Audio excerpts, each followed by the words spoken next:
agama untuk suatu cita-cita negara Islam Indonesia, bahwa negara Kesatuan Republik Indonesia adalah negara tauhid.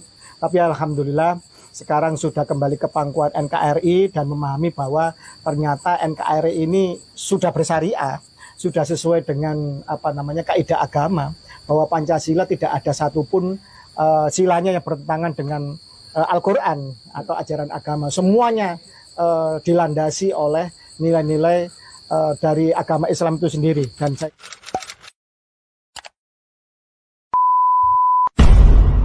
saya kira sudah banyak tahu juga tentang bagaimana provokasi Rizik Syihab yang sekitar 3 harian sebelum hari Idul Fitri, sebelum Hari Raya Idul Fitri, memprovokasi massa, mengobarkan perang melawan rakyat Nusantara yang dia sebut sebagai kelompok monyet gitu. Bahkan menyebut jenderal-jenderal monyet yang ditengarai dibalik atau membackup. Ini klaimnya Rizik Syihab. Bahkan kemudian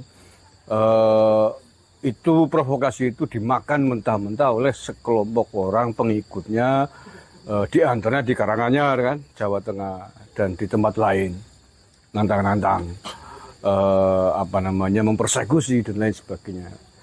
Padahal sebelumnya sudah kita tegaskan, kita ladeni tantangan perangnya Rizik Syihab, tetapi bukan kita menginginkan perang bentrok clash dengan sesama anak bangsa pribumi Nusantara. Sejak awal Banyumas meladeni tantangan Rizik Syihab, tetapi yang kita ladeni adalah Rizik Syihab dan seluruh klan Yaman silakan, mau model apa, mau sendirian atau mau rombongan silakan. Tetapi seluruhnya adalah klan Yaman, klan Pahlawi yang kita nilai sebagai klan pembuat gaduh di negara ini, yang selama ini mengganggu keutuhan dan kenyamanan hidup berbangsa dan bernegara sejak 2014 kalau kita mau lihat mundur lebih jauh sampai hari ini gitu. Nah, makanya ketika kemarin ada tantangan dari kelompok masyarakat di antaranya di Jakarta gitu ya, nantang-nantang Laskar Sabilillah dari Demak gitu. Menurut saya itu salah alamat. Kita tidak menantang sesama anak bangsa gitu. Kita tidak menantang sesama warga pribumi. Banyumas pun tidak akan meladeni tantangannya Forum Persaudaraan Islam yang ada di Jakarta. Karena kita tidak bermusuhan dengan sampean. Yang kita hadapi adalah klan Pahlawi Yaman, keturunan imigran Yaman yang dipimpin oleh Rizik Syihab ini yang selalu membuat gaduh. Ya, Mas Win, kalau perlu nggak apa-apa lah orang Banyumas ngalah ditantang oleh Persaudaraan Islam, kan bukan itu.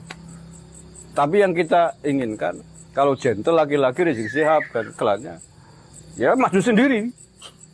Mau seperti apa gitu loh. Siapa yang mau diajuin, Rizik Syihab, Bahar Smith atau siapa? Mau rombongan, kalau rombongan hitung berapa orangnya, begitu. Mau di mana?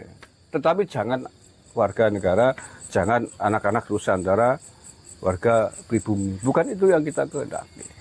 Oke, makanya kita juga tidak terlalu merespon dengan suaranya pengikutnya Rizik Syihab yang di Jakarta khususnya itu, karena bukan itu yang kita maksudkan. Tapi yang kita maksudkan adalah Rizik Syihab yang mengobarkan, memprovokasi perang. Gitu.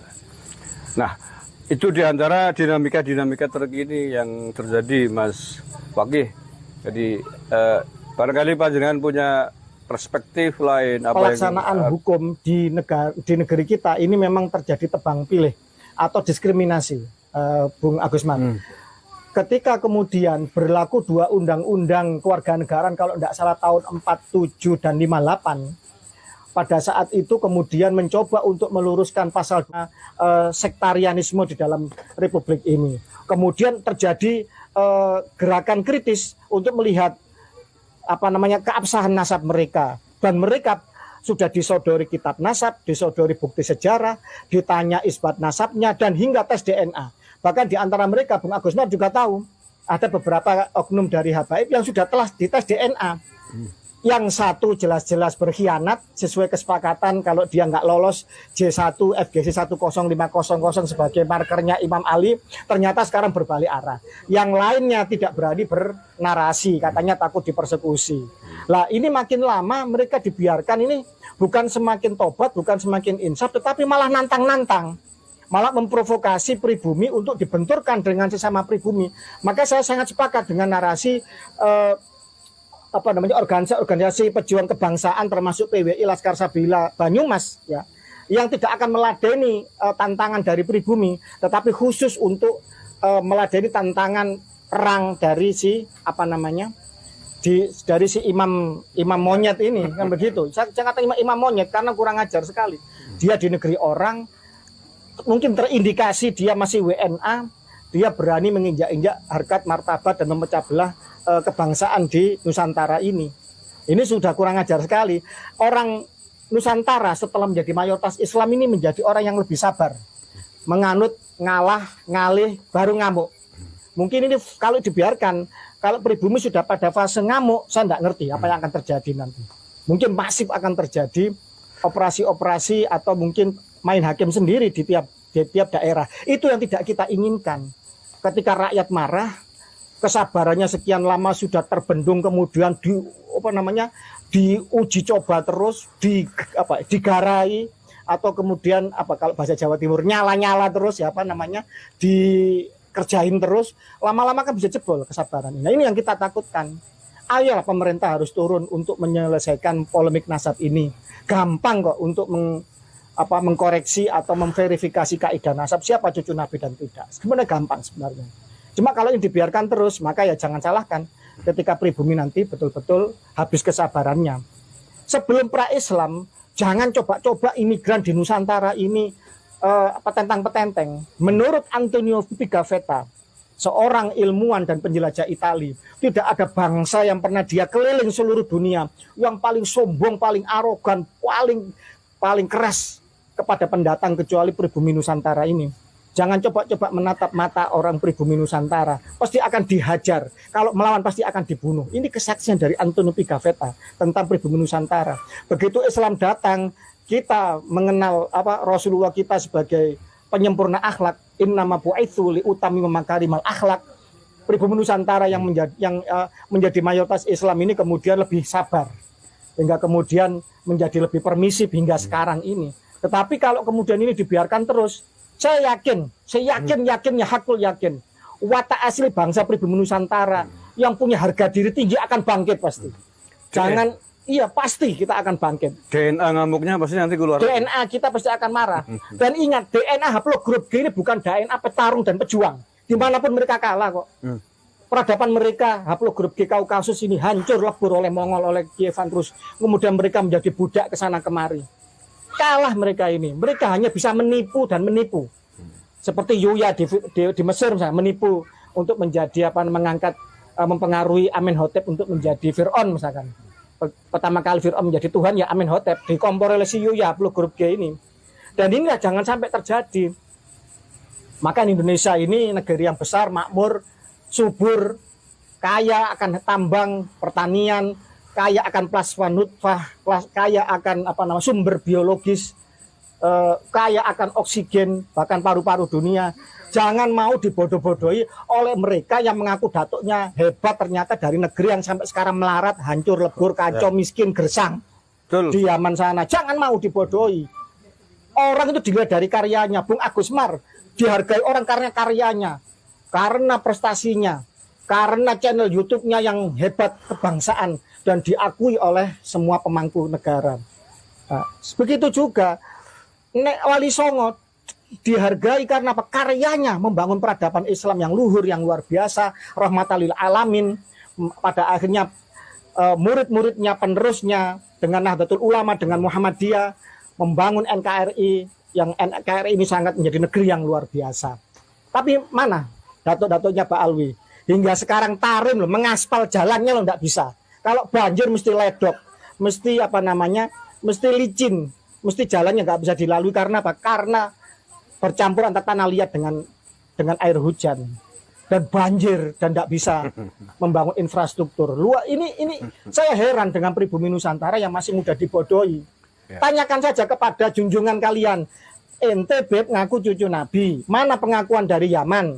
Stempelnya dari Nakoba Yaman mana Beb?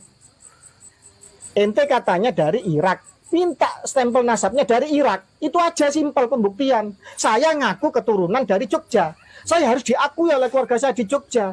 Tidak bisa saya stempel sendiri di Pasuruan atau di Banyumas. Kan begitu? Betul. Begitu. Lah, artinya dengan hadirnya XNI dan tadi sudah banyak. Ini sebagian sudah bubar di dalam kongko-kongko kita. Tapi Bung Sugimin tetap setia untuk ikut dalam podcast ini. Maka monggo Mas Agus, nanti dipertajam narasi tentang kebangsaan kepada XNI yang dulunya melegalkan merampok, membunuh, mencuri, ya kan, segala cara untuk ideologi mereka. Tapi mereka sekarang sudah kembali kepada Pancasila, kepada bangsa ini. Monggo dipertajam, Mas Agus. Terima kasih. Langsung aja Pak Sugimin, silakan monggo. Sebagaimana yang tadi di awal prolog saya sampaikan lah, dulu kan panjenengan punya paham bahwa negara ini sebelum menjadi negara Islam dikatakan sebagai negara tauhid gitu, yang halal darah, halal hartanya untuk dirampok, sehingga kemudian sejumlah aktivis kelompok radikal tidak hanya NII banyak melakukan kejahatan-kejahatan dengan dalih agama itu. Nah, tetapi alhamdulillah Pak Sugimin hari ini sudah kembali ke pangkuan NKRI. Tentu ketika melihat ada sekelompok orang, di antaranya kelompok keturunan imigran Yaman mengganggu NKRI. Ini menurut Pak Sugimin apa yang harus dilakukan menurut Pak Sugimin? Silakan Pak Sugimin. Baik, terima kasih Mas Agus. Assalamualaikum warahmatullahi wabarakatuh. Waalaikumsalam warahmatullahi wabarakatuh. Pertama-tama saya akan berterima kasih kepada Mas Win yang sudah memperkenalkan saya dengan Gus Fakih di Jawa Timur. Terima kasih Gus. Mas Agus. Sami-sami. Saya ucapkan terima kasih karena pada malam ini sedikit. Ini pertemuan yang luar biasa tanpa disangka-sangka. Saya juga nggak tahu ini akan melakukan pertemuan seperti ini. Saya ini sebenarnya udah lama geram, cuma ada di hati aja. Karena sedikit, saya paling sedikit ya 4 tahun masuk di gerakan radikal, yang disebut gerakan radikal. Saya masuk gerakan negara Islam Indonesia yang di bawah naungan Al-Zaitun. Saya melakukan banyak sekali kejahatan-kejahatan yang saya berpikir bahwa itu pengorbanan saya kepada negara, yang tentunya saya waktu itu yang sudah masuk negara Islam Indonesia, melakukan perampokan dan sebagainya. Menurut saya dulu itu halal, karena di luar kelompok saya itu memang dikatakan kafir karena belum bayat kepada kita, harta dan darahnya halal. Selama perjalanan 4 tahun, alhamdulillah saya sadar, bertemu dengan teman-teman, dengan Habib, dengan Pak Kiai dan Gus, Ustadz dan sebagainya, akhirnya yang membuat saya sadar. Kemudian mendengar dan melihat polemik yang akhir-akhir ini berguncang di negara ini, terutama yang disampaikan oleh Habib Rizik dan juga Habib Bahar bin Smith, ya, yang sebenarnya mereka mengaku cucu Nabi, tapi itu tidak mencerminkan sebagai cucu Nabi. Sebenarnya buat teman-teman sendiri yang asli pribumi, asli Nusantara, harusnya berpikir, Nabi sendiri kelakuannya seperti apa? Makhluk yang paling mulia di dunia ini. Kenapa cucu-cucunya dari bahasa aja itu udah yang mengaku cucu? Tidak, yang mengaku cucu itu sungguh harusnya malu Pak Habib Rizik dan juga Pak Habib Bahar bin Smith, harusnya malu bahwa Habib Rizik dan juga Habib Bahar bin Smith udah mempermalukan junjungan kita Nabi besar Muhammad SAW. Harusnya malu. Kenapa? Kanjeng Nabi kita yang dimuliakan punya cucu yang tidak punya adab. Kata-katanya menghasut, menfitnah sesama pribumi di sini. Tidak malu karena bukan cucunya. Harusnya teman-teman yang asli pribumi hanya berpikir. Di situ kita bisa melihat apakah kelakuan cucu Nabi seperti itu. Saya sendiri orang yang tidak, saya Gus, saya tidak pesantren, tidak mondok gitu ya. Tapi kita selalu diajarkan kelakuan Nabi besar kita yang harus kita contoh, sopan, lemah lembut. Ini kalau yang saya lihat, yang mengaku cucu-cucu Nabi, nggak ada sedikit pun mencerminkan bahwa itu cucu Nabi. Tidak perlu harus dites DNA ataupun sebagainya. Harusnya Habib Rizik dan juga Bahar bin Smith harusnya malu kalau mau mengaku bahwa mereka itu adalah cucu Nabi. Mereka harusnya malu karena mereka mempermalukan junjungan kita Nabi besar Muhammad SAW. Mungkin kalau saya harus berdiri di barisan paling depan, saya siap untuk memberikan bahwa harus sadar harusnya Habib Bahar bin Smith juga Habib Rizik bahwa harusnya malu mengaku sebagai cucu Nabi. Mungkin itu Gus. Ex-MII Sah. berapa ribu orang Saya dalam barisan ini? Dalam barisan saya ini kurang lebih sekitar yang di bawah belakang saya kurang lebih 1.500. Kalau total semua yang sudah kembali ke pangkuan Ya itu hitungannya udah ratusan ribu. Ratusan ribu Sudah kembali siap, ke ya? pangkuan. Insya Allah siap dengan barisan kita. dengan barisan-barisan kita itu sih. Enaknya diapain ini imigran-imigran kurang ajar ini?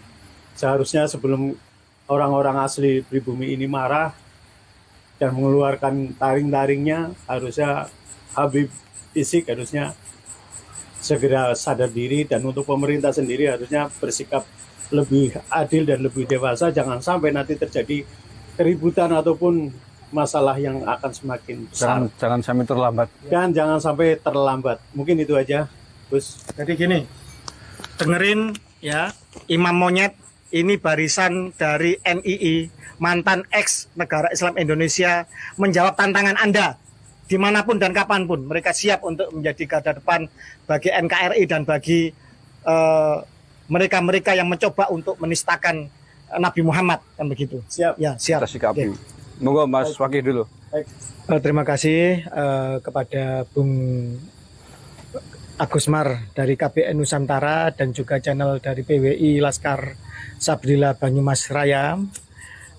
Berbahagia sekali bisa di petang ini hadir di Bumi Banyumas. Sebenarnya ini mampir sebentar sekaligus tabarukan kepada senior, kepada guru kami Mas Agusmar, yang jelas-jelas di dalam organisasi adalah memang senior kami, maka kami yang muda harus sowan ke sini.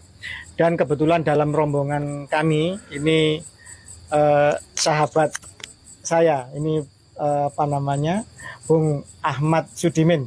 Saudara saya ini adalah dedengkot di NII, mantan aktivis ex NII. Insya Allah bisa dicari jejak digitalnya di TV One. Ya. Waktu itu kalau nggak salah beliau bertestimoni bagaimana melakukan perampokan-perampokan ya atas nama agama, melegalkan kejahatan atas nama agama untuk suatu cita-cita negara Islam Indonesia, bahwa negara kesatuan Republik Indonesia adalah negara tauhid. Tapi alhamdulillah sekarang sudah kembali ke pangkuan NKRI dan memahami bahwa ternyata NKRI ini sudah bersyariah, sudah sesuai dengan kaidah agama, bahwa Pancasila tidak ada satupun silanya yang bertentangan dengan Al-Quran atau ajaran agama. Semuanya dilandasi oleh nilai-nilai dari agama Islam itu sendiri. Dan saya yakin juga dilandasi oleh keluhuran nilai-nilai mulia dari seluruh agama lain yang ikut membangun NKRI kita. Bung Ahmad Sudimin datang ke sini sekaligus juga dari pertanyaan dari Bung Agusmar tadi. Ini momentum yang bagus sebenarnya. Karena apa? Karena ini sebenarnya bangsa kita ini kan terlalu permisif, terlalu sabar. Sebagaimana yang diajukan gugatan uji kewarganegaraan oleh Bung Subhan ke Mahkamah Konstitusi, bahwa ternyata memang